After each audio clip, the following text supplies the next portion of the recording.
Tudo começou com um simples mau hálito. Esse foi o primeiro sinal real de que algo estava errado. Nosso próprio hálito é o tipo de coisa que todo mundo percebe antes da gente. Então, demorei um pouco para notar. Meus colegas de trabalho ficavam mais distantes de mim do que o normal quando eu falava, e de alguma forma nunca notei a expressão sutil de desgosto em seus rostos quando eu respirava. Foi preciso que uma das minhas colegas de trabalho, Carmen, me falasse. Ela disse que não queria me envergonhar, mas estava fedendo demais. Ela me ofereceu um chiclete, que eu aceitei, e me garantiu que só estava me contando porque imaginou que eu gostaria de saber. Isso parecia verdade, mas eu poderia dizer pelo rosto dela que ela estava de verdade com náuseas. Eu trabalho em um viveiro de plantas. Passo grande parte do meu dia na terra, cavando, podando. É um trabalho árduo. Não me interpretem mal, gosto de plantas e tudo mais, embora possa ser um pouco trabalhoso. Sempre gostei de trabalhar com as mãos e na jardinagem você realmente vê o seu trabalho valer a pena. Em geral, ver as plantas crescerem me deixa feliz. Enfim, de qualquer forma, não posso continuar falando sobre minha situação sem mencionar Juliano. Ele é a razão pela qual eu deveria ter notado antes que algo estava errado. Juliano tinha trabalhado em outro emprego comigo antes. Ele parecia muito jovem, mas nunca descobri sua idade exata. Ele era do tipo quieto, e embora estivéssemos juntos com frequência, raramente conversávamos, o que para mim era bom. Tento não julgar as pessoas cedo demais, mas tenho que admitir que ele sempre foi um pouco estranho. Não do tipo assustador, só não muito adepto socialmente. Ele conhecia bem as plantas que cuidava e só falava disso no trabalho. Juliano sofreu um acidente de carro, que só descobrimos porque ele faltou um dia, coisa que nunca acontece. Ficamos preocupados, mas como nenhum de nós o conhecia muito bem, a preocupação era só entre a gente. Eu não tinha certeza da gravidade do acidente, mas nosso gerente falou que foi feio. Com isso em mente, fiquei bastante chocado quando Juliano apareceu no dia seguinte sem nenhum arranhão. Quebrei o silêncio entre nós para perguntar se ele estava bem. Eu estava tentando ser legal. Se eu tivesse sofrido um acidente de carro, gostaria que alguém pelo menos perguntasse. Mas além disso, eu estava curioso. Se foi tão feio assim, o que ele estava fazendo ali um dia depois completamente ileso? Foi então que Juliano começou a agir de forma estranha. Muito estranha. Não apenas sendo o cara antissocial que era antes. Quando perguntei se estava tudo bem, ele disse com a maior sinceridade: "Eu deveria ter morrido." Não tive certeza de como responder àquilo. Então simplesmente falei que estava feliz por ele estar bem e que era bom tê-lo de volta. Ele olhou nos meus olhos e repetiu: "Eu deveria estar morto. Estou aqui, mas não deveria estar." Me senti mal por ele. Juliano estava obviamente muito abalado e me perguntei se ele deveria voltar ao trabalho mesmo. Mas ao mesmo tempo, algo na maneira como ele disse aquilo foi bem assustador. Fiquei feliz por encerrar a conversa ali.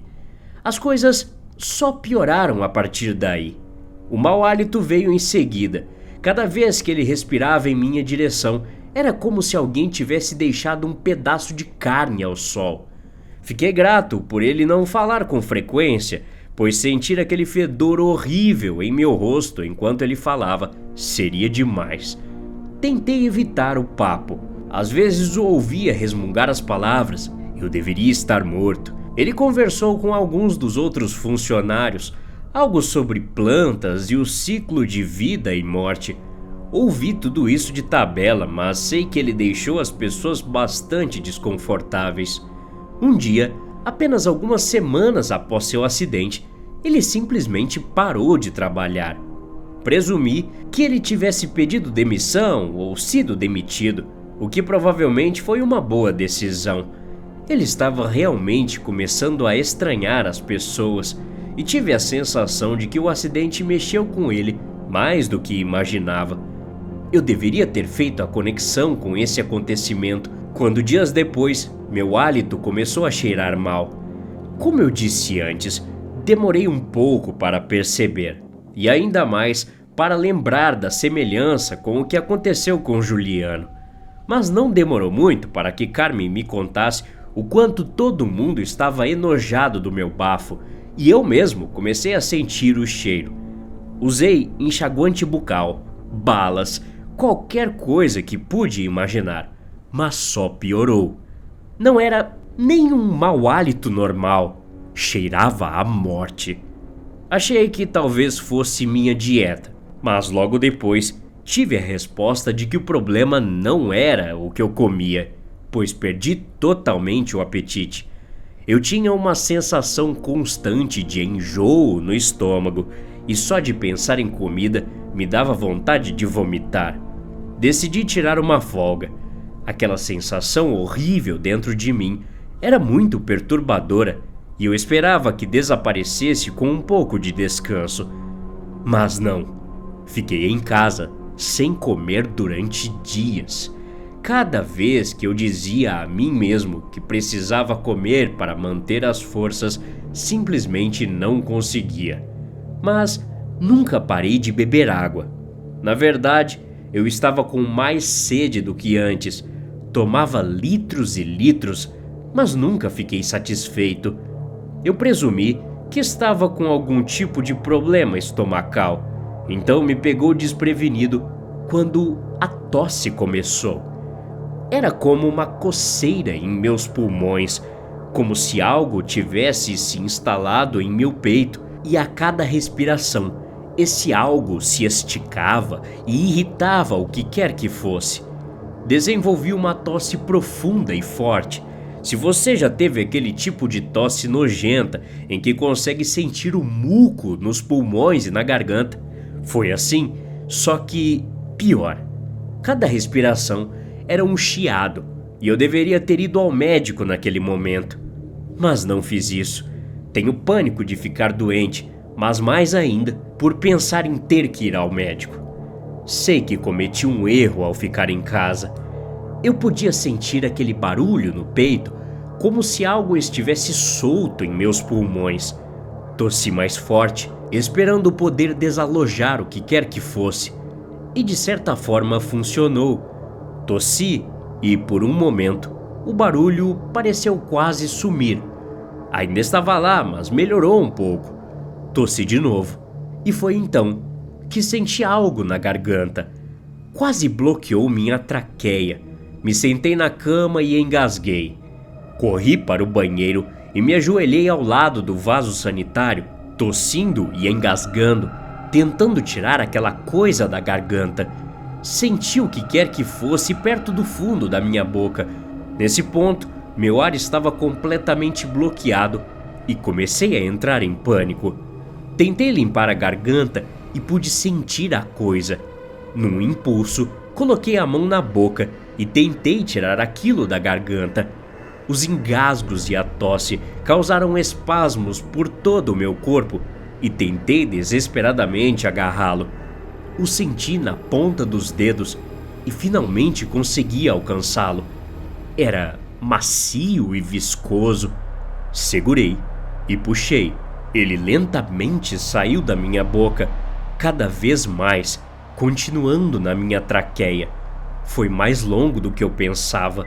Senti deslizar muito lentamente pela minha garganta e para fora da boca até sair completamente.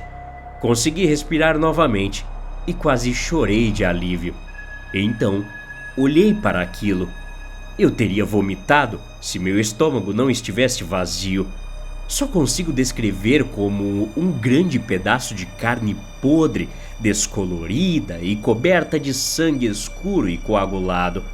Aquilo exalava o cheiro mais horrível que já senti. Era o mesmo cheiro que estava no meu hálito há dias, mas muito mais forte. Cobrindo parte do pedaço de carne estava o que reconheci como musgo. Não era mofo ou qualquer outra coisa, eu sei, era musgo. A tosse forte permaneceu e a sensação de mal-estar só piorou. Fiquei impressionado com o nojo que comecei a ter pelo meu próprio corpo. Um dia depois, essa doença, ou o que quer que fosse, chegou à minha pele. A princípio, parecia um hematoma em todo o meu abdômen, começando em volta do estômago. Deixou minha pele com um tom roxo profundo e manchado. Eu podia sentir meus órgãos começando a apodrecer. Tudo parecia chacoalhar quando eu respirava. Não sei o que colocou esse pensamento na minha cabeça. Talvez tenha sido apenas uma constatação, talvez tenha sido uma conclusão aleatória que meu cérebro doente e desnutrido chegou, ou talvez eu estivesse apenas desesperado, mas eu sabia que precisava falar com Juliano. Liguei para ele. A essa altura, minha voz havia se tornado algo como um gorgolejo e tive que sufocar as palavras entre minha garganta e as cordas vocais em decomposição. Eu nem precisei explicar. Juliano pareceu entender imediatamente, me deu seu endereço e me disse para ir vê-lo. A porta do apartamento dele estava destrancada. Bati, mas ele não respondeu. Então, simplesmente entrei. Foi um milagre eu não ter batido o carro no caminho. Eu mal conseguia ficar de pé. O apartamento de Juliano estava escuro, todas as luzes apagadas, mas as persianas estavam abertas, deixando entrar a pouca luz natural que havia naquele dia nublado. Ele tinha uma quantidade absurda de vasos de plantas em sua casa. Estavam por toda parte, no chão, em vasos pendurados, nas janelas. Onde quer que houvesse espaço, havia uma planta. A sala em que entrei tinha um único móvel, uma cadeira imunda encostada na parede. Nela estava Juliano. Sua pele tinha as mesmas manchas roxas que a minha, exceto que nele as manchas haviam se espalhado muito mais. Seus braços, pernas e parte do pescoço estavam cobertos por linhas roxas semelhantes a veias. Apenas seu rosto ainda não havia sido alcançado, mas mesmo assim estava pálido. Se ele não tivesse virado a cabeça para olhar para mim quando entrei, eu teria pensado que ele estava morto. Cambaleei pela sala e tentei pensar no que perguntar. Juliano olhou para mim. Ele abriu a boca como se fosse falar, mas nenhum som saiu. Em vez disso, ele virou o rosto para o teto, ainda com a boca aberta. Seu pescoço enrijeceu gradualmente, como se algo estivesse subindo por sua garganta. De sua boca aberta, um talo fino apareceu, crescendo para cima cada vez mais. Ele se ramificou em alguns lugares, pequenas folhas aparecendo e crescendo diante dos meus olhos, mas o talo central permaneceu o maior e continuou avançando em direção ao teto. O crescimento do caule desacelerou e no final apareceu um pequeno botão verde na ponta. Ele cresceu inchado, depois se dividiu ao meio e começou a florescer. Enormes pétalas vermelhas se desdobraram, florescendo no que parecia ser uma enorme rosa vermelha. Juliano ficou mole, sua cabeça caindo no encosto da cadeira. A flor ainda suspensa acima de sua cabeça, quase tocando o teto. Meus joelhos ficaram fracos. Devo ter corrido para casa, não me lembro de nada e não estou com o meu carro, então devo ter ido a pé. Espero mais do que nunca que o que vi no apartamento de Juliano não tenha sido nada mais do que uma alucinação da minha mente doente. Estou deitado aqui no chão há horas, sentindo meu interior apodrecer dentro de mim. Estou em decomposição, tornando-me como a terra. Minha pele ficou deteriorada e descolorida. Sinto que estou prestes a desmoronar. Posso torcer para que seja apenas meu corpo doente que esteja fazendo com que eu me sinta mal, embora não saiba quanta esperança me resta. mas juro que posso sentir algo crescendo dentro de mim, algo subindo pela minha garganta. Até a próxima. Obrigado.